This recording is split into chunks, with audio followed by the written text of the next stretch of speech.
स्वागत है आपका। अगर तुम उन खूबसूरत लोगों में से हो जिनको अपने घर परिवार रिश्तेदार और माँ बाप से बेदखल कर दिया गया है, तुमने थाने में चक्कर काटा, कोर्ट कचहरी में अपना कटवाया, वकीलों से लगातार तारीख पे तारीख लेने के बाद तुम्हारा सुनने वाला कोई नहीं है, तो भाऊ तुमसे कुछ कहना चाहते हैं। मैं आपको यहाँ ये बताने आया हूं कि जिसका यहाँ पे कोई नहीं, उसका यहाँ पे भाऊ बेटा है। और अब इंसाफ मांगना नहीं पड़ेगा, क्योंकि अब इंसाफ थोप दिया जाएगा। और आपने अगर कुछ गलती नहीं की तो यहाँ घबराने की कोई जरूरत नहीं है। ध्यान सुनिए, यहाँ पे सुनवाई होती है। दोस्तों, हमारे मुंह पे क्या लॉजिक फेंक के मारा है भाऊ ने। नहीं, नॉर्मली हम लोग देखते हैं कि अनसुनी का मतलब होता है किसी की बातें ना सुनने वाला, लेकिन यहाँ तो कुछ और ही हो रहा है। खैर छोड़ो, इंसानियत के नाते मान लेते हैं। हर औरत की लाइफ में एक वो वक्त आता है जब वो चाहती है कि उसका पति भले ही आज तक उसने उसका साथ दिया हो या ना दिया हो, लेकिन इस वक्त वो उसका साथ दे, उसके लिए जमाने से लड़ जाए, उसे सपोर्ट करे, उसका ख्याल रखे। साफ साफ क्यों नहीं कहते कि तुम्हें एक नौकर की जरूरत है। साला भाव भी सोच रहे होंगे कितनी हराम जात की भरी है इसके अंदर। एक अच्छे खासे आदमी को कुत्ता बनाना चाहती है, लेकिन हर किसी की अपनी अपनी एक ख्वाहिश होती है दोस्तों। उसमें हम कौन होते हैं उंगली करने वाले। उन्हें सिर्फ और सिर्फ शारीरिक संबंध बनाने से मतलब है। मैंने जब उस इंसान को फिजिकली इंटीमेट होने से मना किया तो उसने बाहर लड़कियों के साथ अफेयर करना स्टार्ट कर दिया। कितना अनोखा केस है। आंखों से पानी और कानों से खून ही निकल गया। बेचारी ने कितना दर्द सहा है। नहीं, जब देखो भाव इतना इमोशनल हो गए तो हम क्या चीज है। लेकिन क्या असल जिंदगी में भाव को इससे कोई फर्क पड़ता है? नहीं।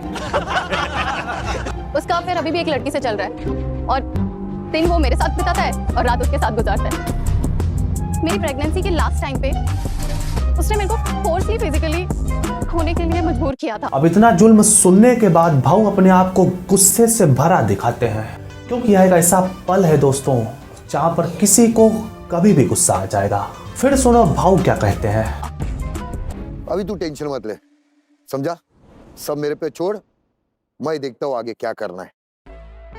तू जा बेट, मैं देखता हूँ क्या करना है। जब इंसाफ के सारे रास्ते बंद हो जाते हैं, तुम्हारा सुनने वाला कोई नहीं होता, तब तुम एक ऐसे अदालत में आओ जिसका नाम ही अनसुनी है। मतलब क्या एक्सपेक्ट करोगे यहाँ पर आकर तुम? मतलब उससे आदमी तो छोड़ो, एक बच्चा भी नहीं डरेगा। नहीं, देखो हम लोग कलयुग में जी रहे हैं जहां पर लोग शेर के मुंह में हाथ डालकर उसकी जुबान पकड़ लेते हैं। वहां बहुत ऐसे डायलॉग दे रहे हैं। धिक्कार है हम पर। पहले ये बता मेरे को कि तूने प्रिया के साथ क्या क्या किया। प्रिया की पूरी प्रेगनेंसी तक मैंने अपने आप पे बहुत कंट्रोल किया, और ऐसे ही ना मैं डायरेक्ट बाहर थोड़ी ना चला गया। उसके बाद भी 6 महीने तक मैंने पूरी कोशिश की, पर क्या करता मैं, फिर तो बाहर जाना ही था मुझे।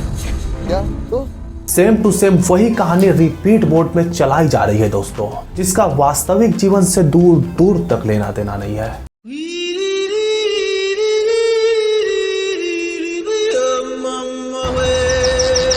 देखो मियाँ बीवी की जिंदगी में से उतार चढ़ाव तो आते रहते हैं। अब उनके ऊपर है कि उनको अपने तक रखना है या मोहल्ले तक।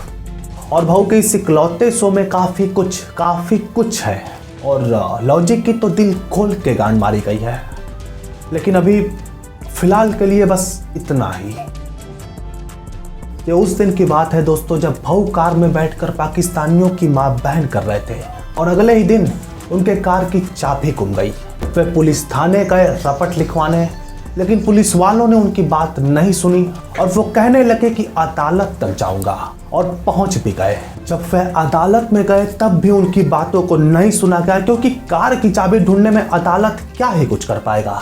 हिंदुस्तानी भाऊ को गुस्सा आ गया और उन्होंने यह बात दिल पे ले ली और खोल दी एक नई अदालत, जिसका नाम रख दिया अनसुनी। मतलब लोग क्या सोचकर यहाँ पर आएंगे, लेकिन फिर भी दोस्तों लोग पहुंच रहे हैं। क्यों पहुंच रहे हैं वो तो वही जानेंगे कि क्यों पहुंच रहे हैं।